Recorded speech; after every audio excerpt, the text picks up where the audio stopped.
First of all, I'm guided by the science. And I can tell you, honestly, there is zero politics or ideology in any decision that the President Biden has made or the administration has made. We are driven by the science. If we can't hear Mother Nature and can't judge with our own eyes what the science is telling us, this is not about politics. There's no ideology. There's no pejorative against any one business or any approach. There is simply mathematics and physics and some chemistry and biology. That is what we are acting on. The scientists are saying this moment is alarming. It's without precedent. It is terrifying, some have said. And others will say we are in uncharted territory. This is insane to be thinking that, we're asking people to give up.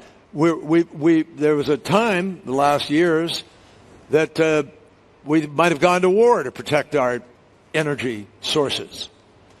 And now we're the largest oil and gas producer in the world, and we do it because we have mostly the shale gas and the capacity to frack and do what we do.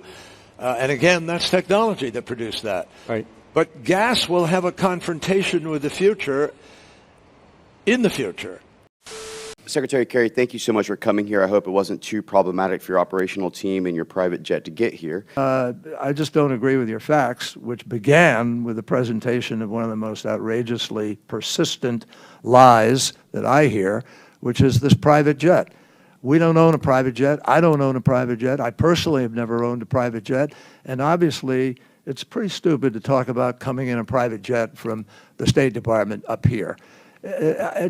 Honestly, if that's where you want to go there. Federal data revealing that since the president took office, Kerry's private family jet has made a total of 48 trips, lasting more than 60 hours, emitting more than 300 metric tons of carbon dioxide. The New York Post says under the terms of the Paris Agreement, which they all bow down to, which seeks to keep global warming well below 2 degrees Celsius, a person's annual carbon footprint should be 2.1 tons a year. So just his jet is 150 times that. On that issue, pollution, I understand that you came here with a private jet. Is that an environmental way to travel? If you offset your carbon, it's the only choice for somebody like me who is traveling the world to win this battle. I'm special.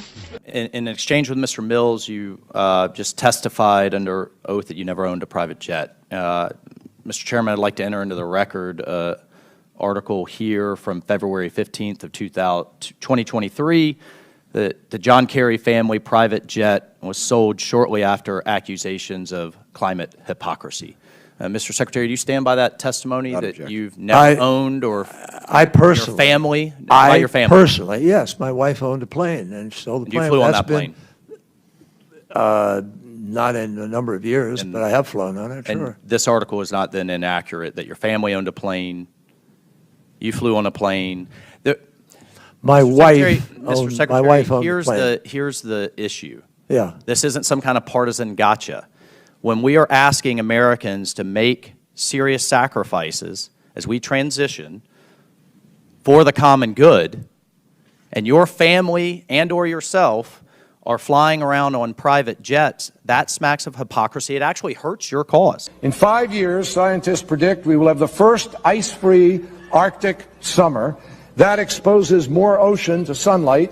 Ocean is dark. It consumes more of the heat from the sunlight, which then accelerates the rate of the melting and warming rather than the ice sheet and the snow that used to reflect it back up into the atmosphere. Well, thank you for the opportunity to hang myself.